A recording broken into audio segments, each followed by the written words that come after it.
Goto Batangas mga kanegosyo, focus in one lang. Mas kumikita pa to kaysa sa maraming tinda tulad ng karinderya. Eto kung nagsisimula ka palang magnegosyo, advantage mo na to. Kasi ito yung mga hindi ko alam no, nagsisimula pa lang ako magnegosyo. Kung may negosyo ka naman na malamang, isa to sa dahilan kung bakit hindi lumalaki ang negosyo mo. Ako nga pala si Jepoy, isang negosyante. Isa rin akong DJ. Kung kailangan nyo ng DJ sa club, sa bar, sa event, message lang kayo dito sa page ko. Bilang negosyante, meron na akong 10 taon na karanasan na pagkalugi sa pagninegosyo. Tunay na negosyo lang, tulad ng sari-sari store, barbecuean, bilyaran, rental. Goto Batangas lang ang tinda. Bakit mas kumikita pa to kaysa sa karinderya? Kwento ko lang mga kanegosyo. Way back 2015, nung naitayo ko yung sari-sari store ko malapit sa school kung saan ako graduate ng college. Graduate po ako ng Marketing Management sa TIP Cubao, Technological Institute of the Philippines. Bakit sari-sari store? Una, hindi ako marunong magluto. Sobrang dali buksan. Kaya nga tinawag yung sari-sari store na pambansang negosyo kasi sobrang dali buksan. At isa sa mga natutunan ko sa pagninegosyo ng sari-sari store mga kanegosyo, ang sari-sari store po walang focus in one. Ang dami mong paninda, hindi mo mai-scale up yung negosyong sari-sari store. Hindi mo ma-apply ng franchising business model yan, distribution, manpower, software, licensing. Bakit? Ang negosyong sari-sari store, reseller ka lang dyan habang buhay. Una, hindi ikaw may-ari ng brand. Hindi ikaw may-ari ng produkto. Lahat ng binibenta mo sa sari-sari store mo, reseller ka lang po dyan. Hindi po masama mag-sari-sari store. Kumikita po yan. Tulad ko, kumita din ako sa sari-sari store. Pero hindi natin siya mapapalaki. At never magiging grocery store ang sari-sari store kapag lumaki. Ang sari-sari store kapag lumaki, sari-sari store pa rin po siya. Dahil magkaiba ng business model ang sari-sari store at grocery store mga kanegosyo. At kung etong nagninegosyo ng Goto Batangas, isa lang ang tinda mga kanegosyo, mas kumikita pa yan kaysa sa karinderya.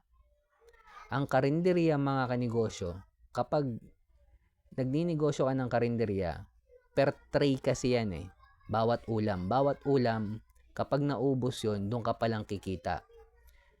At sa sobrang mong daming tinitinda sa karinderya na ulam, yung inventory mo niyan magulo. Pati yung cash flow mo diyan magulo. Mga kanegosyo, kapag karinderya, pati yung mga, kahit sabihin mo lahat masarap lahat. Mas advantage pa rin kung nakapokus ka lang sa isa. Kung Goto Batangas lang. Bakit?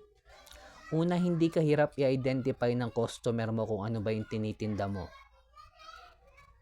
Lahat ng marketing material mo, lahat ng post mo sa social media, lahat patungkol lang sa Goto Batangas. So every time na gusto kumain ng customer mo ng Goto Batangas, ikaw maiisip nila. Kasi yun lang ang tinitinda mo, wala nang iba.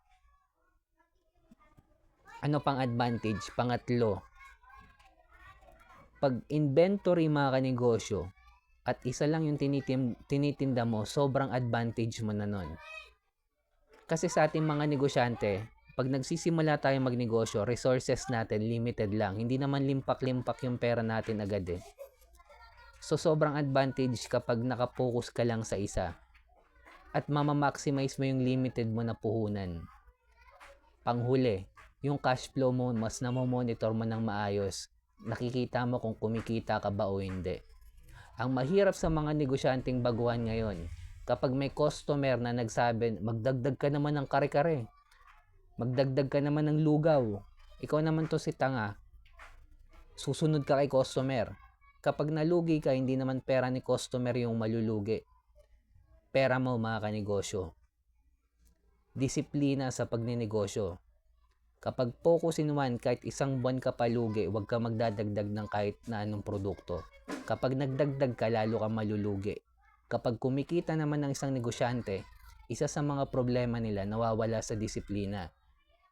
Imbis na i-scale up yung negosyo mo, mga kanegosyo, apply ng franchising yan, trabahuin yung franchising, distribution yan. Ang ginagawa nila, nagdadagdag sila ng panibagong negosyo. At ang iniisip ng negosyanteng yon, kapag nagdagdag ng panibagong negosyo, kikita sila ng additional. Mali. Kapag nagdagdag ka ng panibagong negosyo, ma-out of focus ka. Yung negosyong kumikita, malulugi ngayon. Kaya mga kanegosyo, focus in one. Hanapin yung community ng mayaman, scale up sa level 2 business model yan, apply ng franchising, distribution, manpower, software, licensing. Panghuli, kailangan na natin gumawa ng original content dahil kasama na sa trabaho natin yan bilang negosyante. Kung umabot ka sa dulo na video na to, gusto ko malaman nakakatapos ang video na to, type mo naman go to Batangas, comment mo sa baba. Bilang negosyante, kung dumadanas tayo ng pagsubok or struggle, huwag natin kalimutan mag-pray kahit anong religion natin. Ingat tayong lahat. Peace.